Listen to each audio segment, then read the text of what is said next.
Eh bien bonjour à tous, j'espère que vous allez bien, on se retrouve sur Final Fantasy VII Ever Crisis pour parler d'un oublié. J'avais oublié de faire une vidéo sur le X2 de Ramuh et merci à la personne qui me l'a rappelé dans l'espace commentaire. Alors elle me l'a pas rappelé, elle m'a posé la question et du coup je suis allé check dans ma liste de vidéos et en effet j'avais pas fait le X2 de Ramuh, c'était la dernière invocation qui me manquait.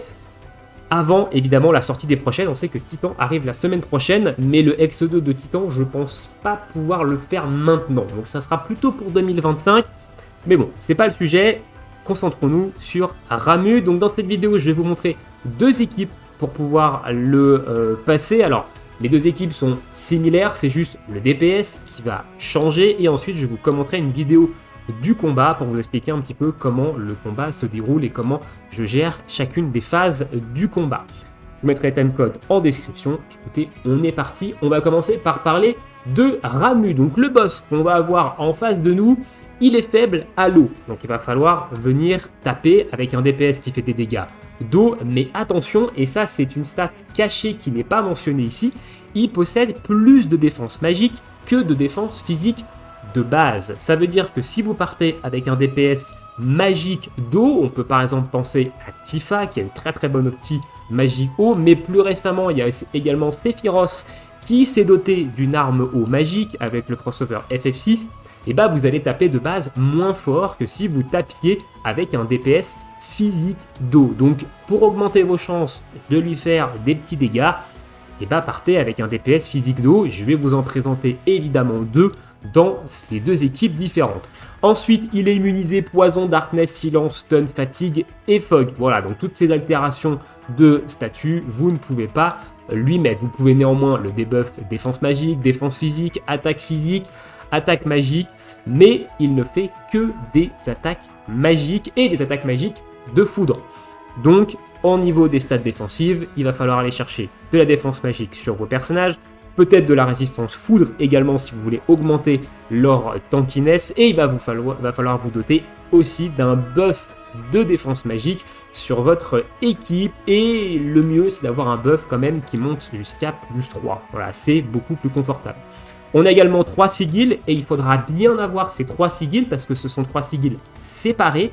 Donc on va avoir le sigil qu'on dit diamant spécial ici, qui est disponible actuellement que sur des armes. Il n'y a pas de matériel qui permet de casser ce sigil là, et le sigil rond et le sigil croix qui eux sont des sigils que l'on peut casser avec des matérias sigil. Voilà un petit peu pour le boss. Au niveau des équipes, donc la première équipe que je vous présente, c'est celle-ci, une équipe plutôt classique. On va retrouver Red 13 qui est extrêmement puissant sur ce combat-là. On va retrouver Glenn en DPS d'eau physique et Matt ici qui va être le support buffer de l'équipe et soigneur évidemment aussi. Alors, au niveau de Glenn, on va commencer par lui parce que c'est lui en fait qui va changer dans la deuxième équipe et j'expliquerai également pourquoi. Glenn, c'est un peu le seul moment où on va le sortir, du moins pour ceux qui ont invoqué sur la bannière de Glenn demi-anniversaire, parce qu'il a eu un arcanum d'eau en costume ainsi qu'une arme qui fait des dégâts d'eau physiques, et il a eu quelques mois plus tard une arme qui combote extrêmement bien avec cette arme là, c'est la Slay the Dead qui va venir pour 3 d'ATB, diminuer la défense physique et augmenter ses dégâts d'eau sur lui. Donc c'est un combo qui est très fort en DPS physique. Actuellement c'est le meilleur DPS physique d'eau du jeu.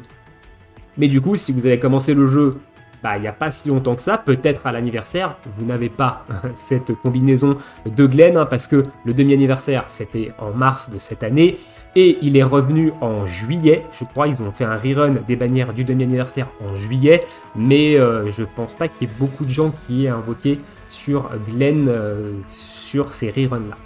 Donc, le combo, c'est ceci. Moi, je lui ai mis son arme ultime. Elle est absolument pas obligatoire. Néanmoins, l'obligation ici, c'est d'avoir un Léviathan niveau 10. Et on va le voir au niveau du combat. Pourquoi il faut un gros Léviathan?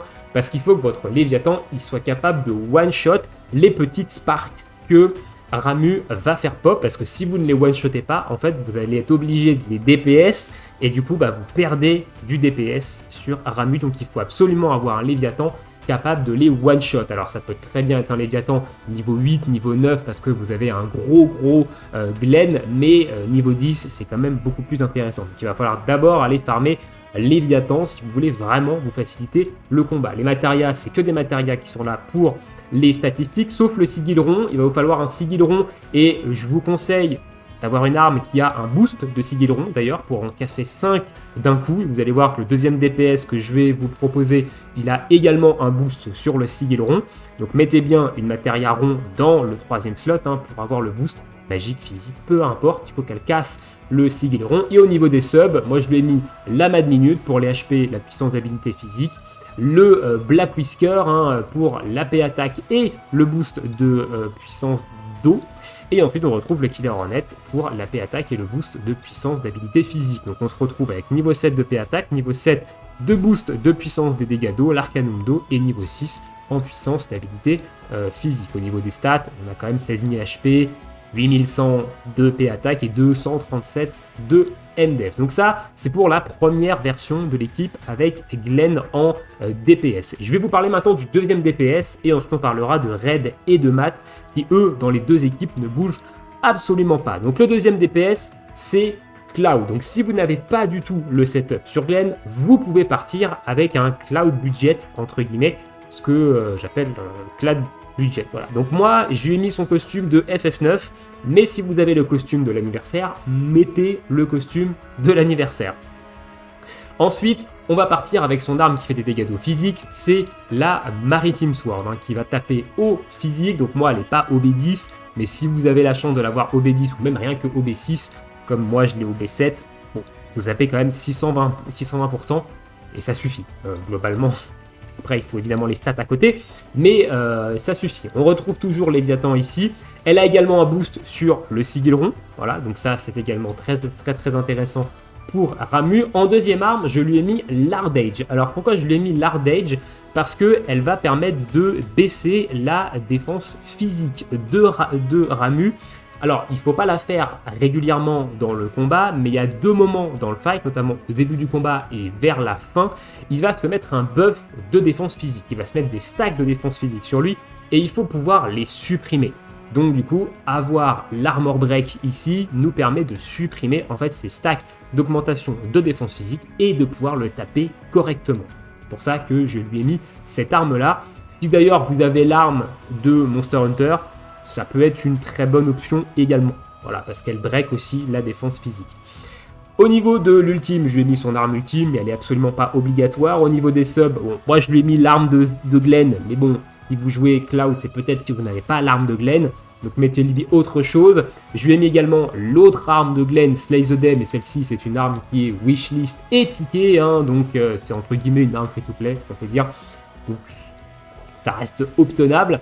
Et en dernière, on retrouve évidemment la même minute pour les HP et le gros boost de puissance de capacité physique. Donc niveau 7 de P attaque, niveau 7 de pots, de water pot, niveau 5 de puissance d'habilité physique et on a quand même niveau 3 ici de puissance d'habilité. Donc un Cloud 14600, 7600 P attaque et 187 de MDF, donc beaucoup moins fort au niveau des statistiques. Il a moins de PV, moins de P attaque et moins de MDF. Mais ça suffit, voilà, ça suffit pour passer le Ramuh.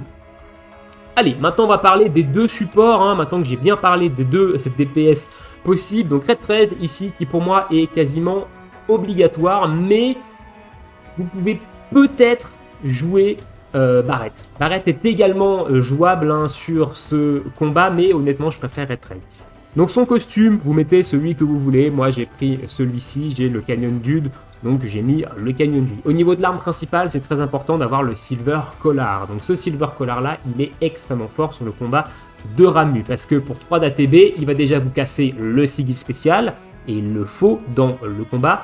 Et en plus de ça, il va vous diminuer la résistance à l'eau de -3, qui va vous permettre en fait de taper simplement plus fort sur Ramuh, et il va falloir diminuer sa résistance à l'eau si vous voulez vraiment taper. Et on a un petit slot de Cure All qui permet d'assister Matt en termes de heal de zone. Au niveau de la deuxième arme, il faut le Junk Collar qui permet de diminuer l'attaque magique de Ramuh pour vraiment diminuer grandement ses dégâts, parce que sinon il va vous mettre de sacrés torgnoles.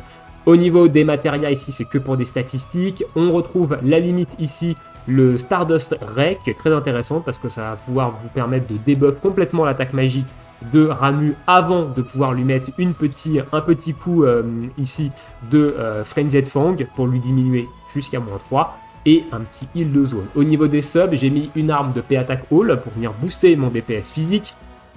Donc ici c'est l'arme de Yuffie de l'anniversaire, hein, mais si vous en avez d'autres ça marche aussi. Une arme pour lui donner des HP et du buff debuff extension, et ensuite une arme de MDef All avec de la résistance lightning. Les armes de guild MDef All, notamment celle de Iris et celle de Matt, sont très intéressantes sur Ramuh, parce qu'elles donnent de la lightning resist et du MDef All, donc ça c'est également très bon.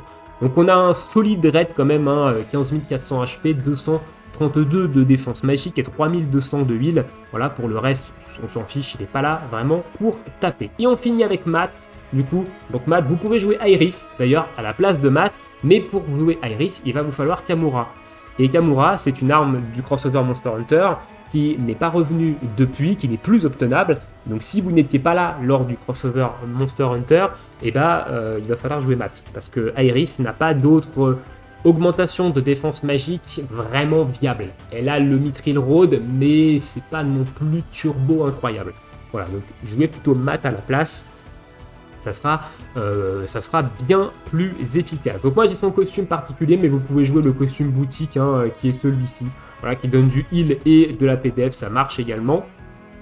Au niveau de son arme principale, j'ai mis la Bramble Spin pour booster l'AP attaque du DPS, donc soit de Glenn, soit de Cloud, pour leur permettre de taper beaucoup plus fort. C'est une arme également qui donne du heal et de la MDEV, donc elle a de très bonnes RADT, et elle a une cure all également sur le 3e slot, qui permet de heal en fait toute l'équipe. En deuxième, j'ai mis le Core Defender pour le buff de défense magique sur tout le monde. Ici, elle est OB6, ce qui permet de buffer plus 3 directement, donc ça me fait de l'économie d'ATB également, donc ça c'est plutôt cool.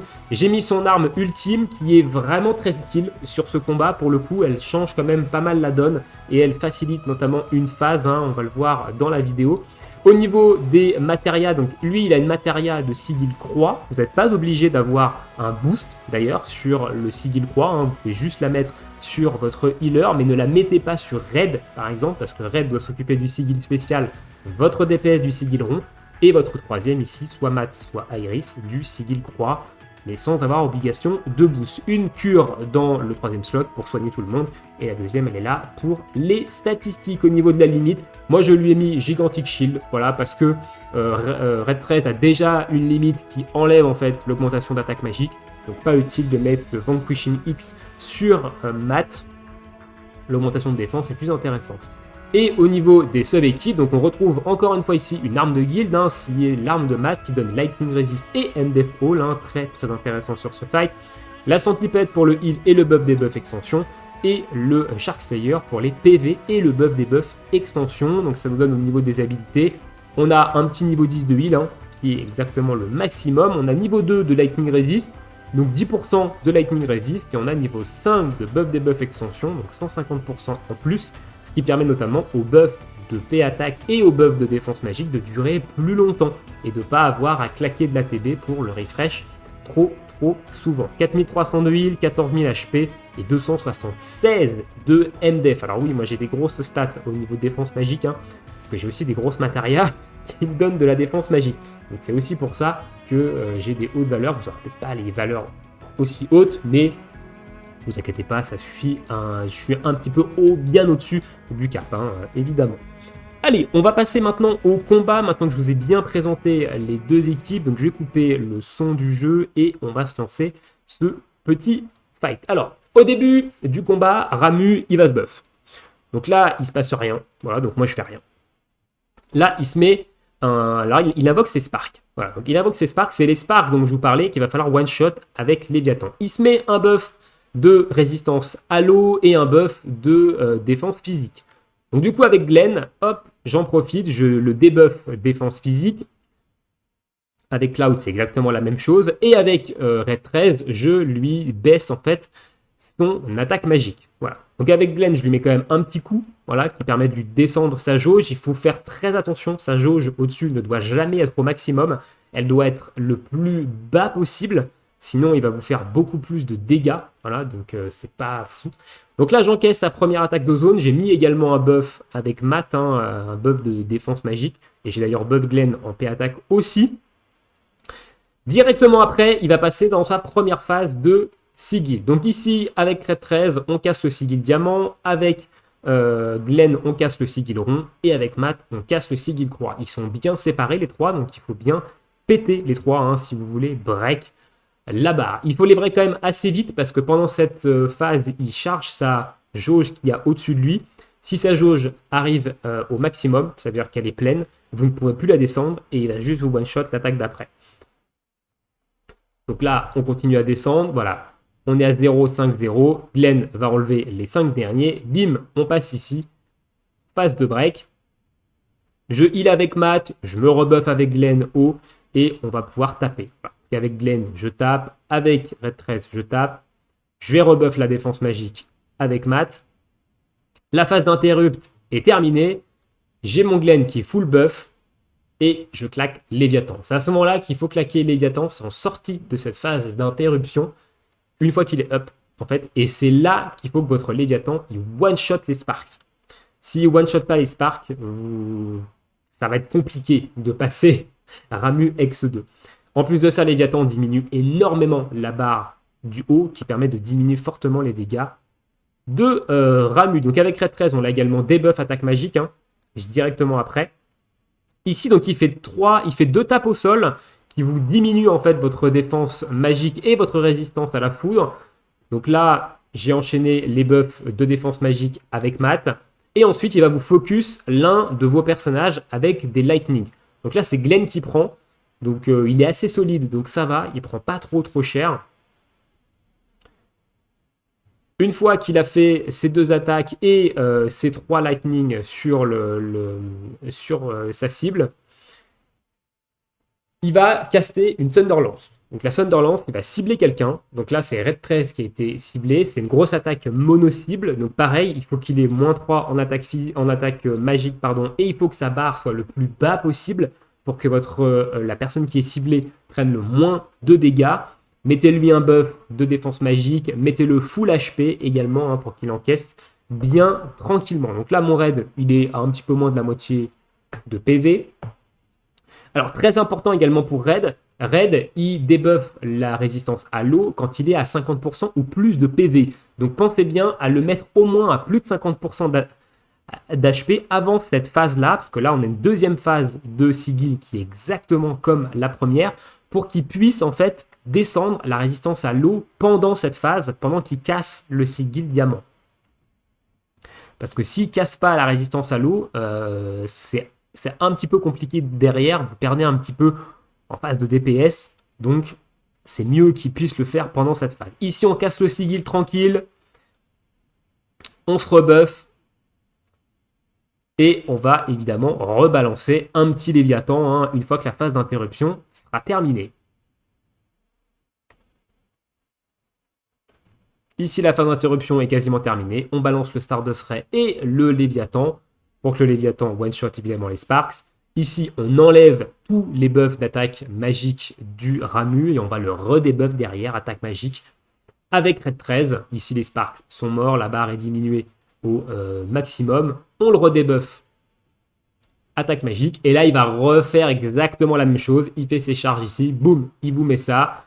Avec Matt, j'ai pré-shoot une augmentation de défense magique et je passe en posture def également pour encaisser vraiment bien ses attaques.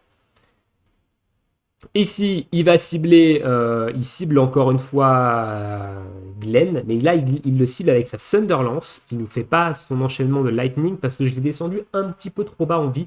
Normalement, il fait un deuxième enchaînement des petites Lightning qui vous fait en mono-cible, comme la première phase. Ça me l'a fait quand je l'ai fait avec Cloud, par exemple. Donc là, Glenn, c'est bon, il était full vie, il avait son buff, il encaisse. Et maintenant, bon bah là, il suffit juste de le finir. Voilà, donc là, il va se buff. Donc là, il a fait ses petites lightning, hein, par exemple, il les a fait juste après. Vous voyez, là, il est en train d'enchaîner, il a tapé sur Glenn. Glenn a pris assez cher, j'étais d'ailleurs assez surpris qu'il le fasse juste après, normalement, il le fait avant. Il va caster un Judgment Bolt. Donc le Judgment Bolt, c'est son attaque de zone qui fait des dégâts magiques de foudre. Donc ici, il va falloir buff en fait en défense magique toute l'équipe. Donc là, je décide de claquer la limite de maths pour me donner un boost parce que je pense pas que j'aurai le temps voilà, de me buff. Je claque également l'arme ultime de Glenn, mais un poil trop tard. Du coup, j'ai qu'un +2 en défense magique, mais vu que j'ai des grosses stats, ça va suffire ici. Voilà, très très largement d'ailleurs.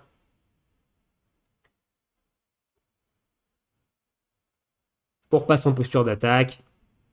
Hop, je heal avec Red 13 et avec Matt pour monter tout ça. Full vie. Et bon, voilà, Ramu, il va tomber tranquillement. Voilà. Donc voilà un petit peu comment se déroule le fight. Alors là, vous avez vu une vidéo avec Glenn. Avec Cloud, c'est un petit peu plus long. J'ai mis un petit peu plus de temps à le tomber, mais ça marche également. Voilà, je vous ai pris un screenshot quand même de la fin du Hex. On voit Cloud en haut à gauche ici, et c'est également passé. J'ai d'ailleurs fait un nouveau record. J'ai fait plus de, je sais pas, j'ai fait plus de points qu'avec Glenn. Mais bon, ça passe également avec cette équipe-là qui comprend Cloud à la place de Glenn. Et j'ai un Cloud plutôt budget pour le coup. J'ai pas non plus un turbo Cloud de l'espace et ça passe quand même. Voilà au niveau de Ramu X2. Donc dites-moi si ça vous aura aidé dans l'espace commentaire. Je sais que la majorité peut-être d'entre vous ont déjà passé Ramu depuis un petit moment maintenant. Mais vu que ça m'a été demandé et que je l'avais oublié, c'est fait. Je vous laisse à tous, je vous laisse ici, pardon, blablabla. Je vous souhaite à tous une très bonne journée, une très bonne soirée. Et du coup, je pense que cette fois-ci, on se retrouvera vraiment jeudi pour les news. Sauf si y a un truc qui sort de ouf demain. On verra, mais sinon, je vous dis à jeudi. Ciao, ciao.